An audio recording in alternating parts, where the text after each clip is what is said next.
तो कैसे हो आप सब लोग। आई होप सो आप सब लोग बहुत अच्छे होंगे और अपना ख्याल रख रहे होंगे।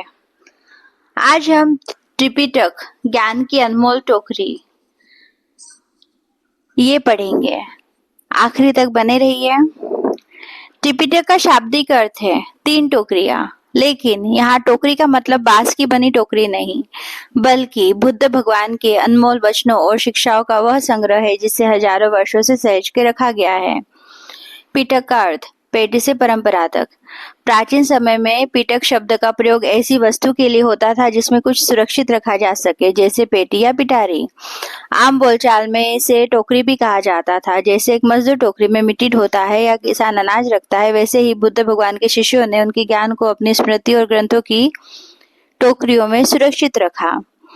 बुद्ध भगवान जब माँ पिटक संपादा ने न कहा तो उनका अर्थ था कि केवल इसलिए किसी बात को मत मानो क्योंकि वह तुम्हारे पिटक धार्मिक ग्रंथों या परंपराओं में लिखी है, बल्कि उसे अपनी बुद्धि की कसौटी पर परखो। एक प्रेरक कथा। बुद्ध भगवान के समय की एक सुंदर कथा है जो पिटक के सही अर्थ को समझाती है। एक बार एक जिज्ञासु व्यक्ति बुद्ध भगवान के पास आया। वह बहुत विद्वान था और उसने बहुत सारे शास्त्र पढ़ रखे थे। उसने बुद्ध भगवान से पूछा, भगवान मैंने इतने पिटक ग्रंथ पढ़ लिए, फिर भी मेरे मन में शांति क्यों नहीं है।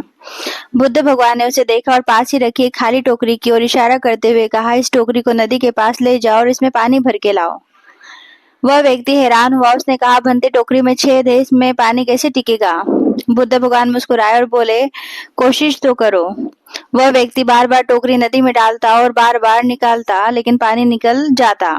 वह थक कर वापस आया और बोला, यह व्यर्थ है, टोकरी खाली ही रही। बुद्ध भगवान ने कहा, पुत्र टोकरी खाली जरूर है, लेकिन क्या तुमने गौर किया, बार बार पानी के संपर्क में आने से टोकरी के अंदर की धूल और गंदगी पूरी तरह साफ हो गई है और बांस अब पहले से कहीं ज्यादा कोमल और लचीला हो गया है। शिक्षा। बुद्ध भगवान ने समझाया कि पिटक शास्त्र केवल जानकारी भरने के लिए नहीं है। जैसे टोकरी का काम पानी को पकड़ना नहीं बल्कि खुद को शुद्ध करना था, वैसे ही इन ग्रंथों का काम हमारे भीतर के अहंकार और अज्ञान की धूल को साफ करना है। जब मन शुद्ध होता है तब वह ज्ञान खुद ब खुद उसमें ठहरने लगता है। त्रिपिटक के 3 मुख्य भाग। विनय पिटक, इसमें भिक्षु और संघ के अनुशासन के नियम है। सुत्त पिटक, इसमें बुद्ध के वे उपदेश जो उन्होंने साधारण लोगों की कहानियों और संवादों के माध्यम से दिए हैं। अभिधम्म पिटक, इसमें बुद्ध भगवान की शिक्षाओं का गहरा दार्शनिक और मनोवैज्ञानिक विश्लेषण है। क्या आप इनमें से किसी विशेष पिटक की कहानियों के बारे में और विस्तार से जानना चाहेंगे?